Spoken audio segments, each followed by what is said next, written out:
COVID-19 cases are spreading among unvaccinated children in South Korea, this according to the government. Officials also warning the Omicron variant is threatening to become the dominant strain here, as well, like many other countries in the near future. For more COVID-19 related updates, we have a reporter Kim Yeon-seung here in the studio. Welcome, Yeon-seung. Good morning, Mo-kyun. So, Yeon-seung, what do we have for today? Right, so South Korean government officials are actually prepping for a new announcement today as hospitals grapple with the rise in critical cases. President Moon Jae-in has ordered authorities to spare no effort in securing extra ICU beds and buffing up COVID-19 frontlines with more medical personnel. Details on how authorities plan to do so will come in today's announcement, which I'll be here to report at a later time.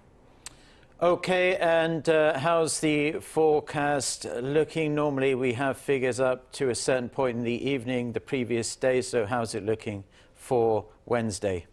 Right, so Wednesday is expected to bring another daily tally over 7,000.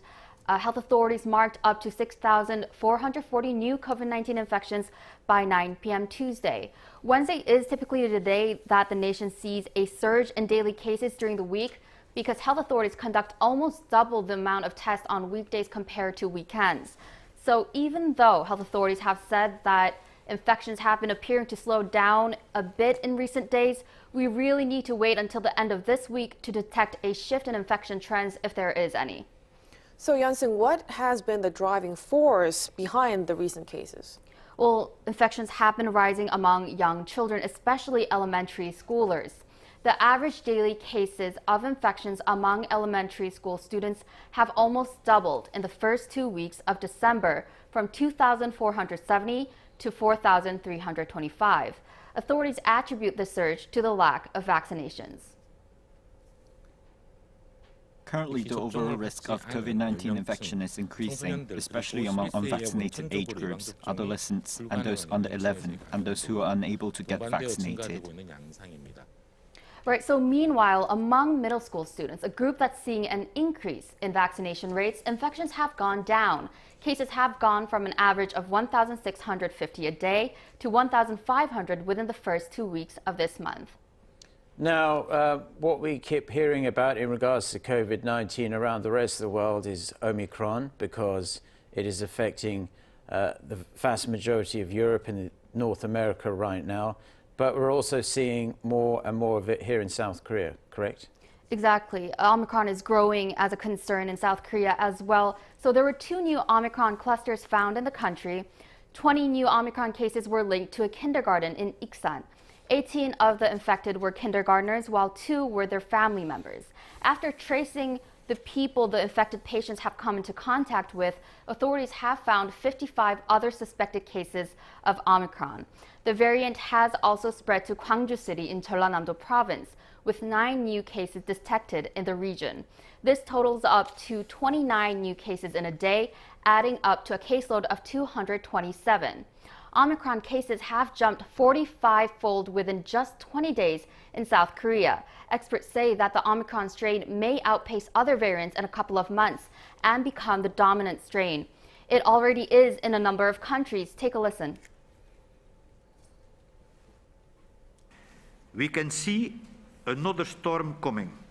Omicron is becoming, or already has become, dominant in several countries, including Denmark, Portugal and the United Kingdom, where its numbers are doubling every 1.5 to 3 days.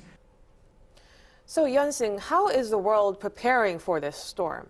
Well, the U.S. is coordinating a global response to combat against Omicron. Secretary of State Antony Blinken met virtually with foreign ministers and leaders of regional organizations on Tuesday local time. They shared ideas, information, and insight on how to battle this global threat together.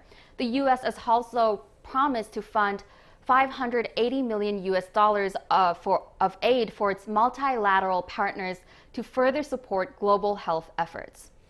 And the United States is also being hit very hard by this Omicron variant as well. It now accounts for roughly 3/4 of all the new cases there. Exactly. So U.S. President Joe Biden actually made a speech Tuesday local time, specifically regarding this fresh new surge of Omicron. He said that Omicron is a cause for concern, but not of panic. Also, in light of the climbing cases, the administration will distribute 500 million free at-home COVID kits to the American public and deploy military medical personnel to the COVID-19 front lines. He also urged the public to get vaccinated before they go ahead and enjoy the upcoming holidays. If you are vaccinated and follow the precautions that we all know well, you should feel comfortable celebrating Christmas and the holidays as you planned it. All right, Yeon-seung, thank you so much for your packed report. We'll talk to you again tomorrow.